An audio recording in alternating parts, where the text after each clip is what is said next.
A avaliação psicológica é entendida como um processo técnico-científico de coleta de dados, estudos e interpretações a respeito dos fenômenos psicológicos. Os resultados das avaliações devem considerar e analisar os condicionantes históricos e sociais e seus efeitos no psiquismo, com a finalidade de servir como instrumento para a atuação não somente sobre o indivíduo, mas na modificação destes condicionantes. A avaliação psicológica é um processo técnico e científico aplicado a diferentes pessoas ou grupo de pessoas, e, de acordo com cada área de conhecimento psicológico, requer metodologias específicas. Ela é dinâmica e constitui-se em fonte de informação de caráter explicativo sobre os fenômenos psicológicos, com a finalidade de subsidiar os trabalhos nos diferentes campos de atuação do psicólogo, envolvendo informações que são coletadas através das estratégias a serem utilizadas, como entrevista psicológica, teste psicológico e observações técnicas que o psicólogo julgar importantes de serem consideradas.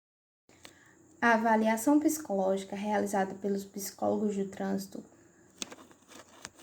além de complexa e com objetivos específicos, avalia o sujeito em suas diferentes fases da vida.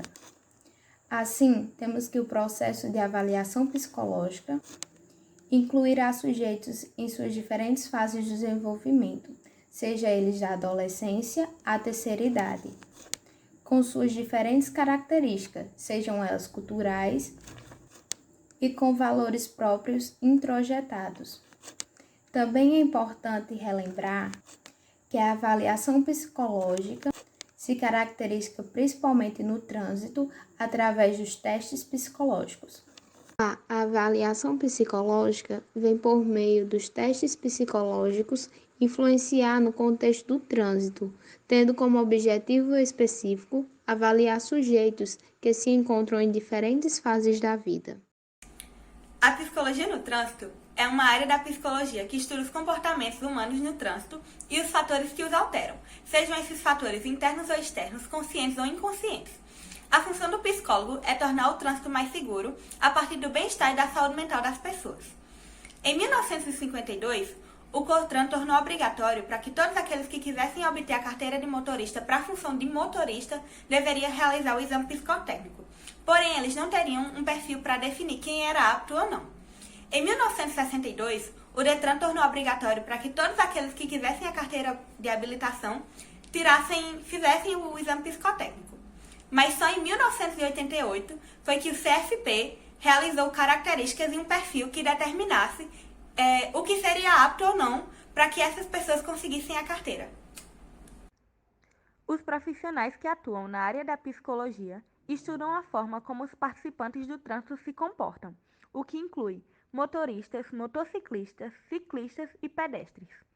A atuação do psicólogo vai além da aplicação dos conhecidos testes psicotécnicos para futuros condutores, como análises de conduta por meio de laudos e pareceres técnicos, atuação como perito em casos de acidentes, elaboração de programas de educação no trânsito, assessoria e melhoria na sinalização e desenvolvimento de pesquisas na área. A atuação do profissional de psicologia dentro do trânsito está muito além do que diz respeito à avaliação psicológica. Ele, junto com outros profissionais, podem reunir saberes que ajudem e auxiliem a população no seu direito de ir e vir. Fatores como o uso de álcool, a correria do dia a dia, assim como outros estressores sociais, podem prejudicar a segurança diante do trânsito. É preciso entender, então, a mobilidade humana como um processo além do individual, um processo coletivo. Por exemplo, se eu tenho um motorista que ele está dirigindo alcoolizado, ele não vai estar colocando em risco só a própria vida, ele vai estar colocando em risco a vida de outras pessoas, porque ele pode causar um acidente. Então, por isso que é importante ver com esse olhar mais coletivo, em que o psicólogo possa ter esse olhar sobre a sociedade, trabalhando em diversos aspectos, como a promoção de políticas públicas também no trânsito, como trabalhando nos diversos âmbitos que diz respeito a um tráfego seguro, ao direito de ir e vir da população, que é a cidadania.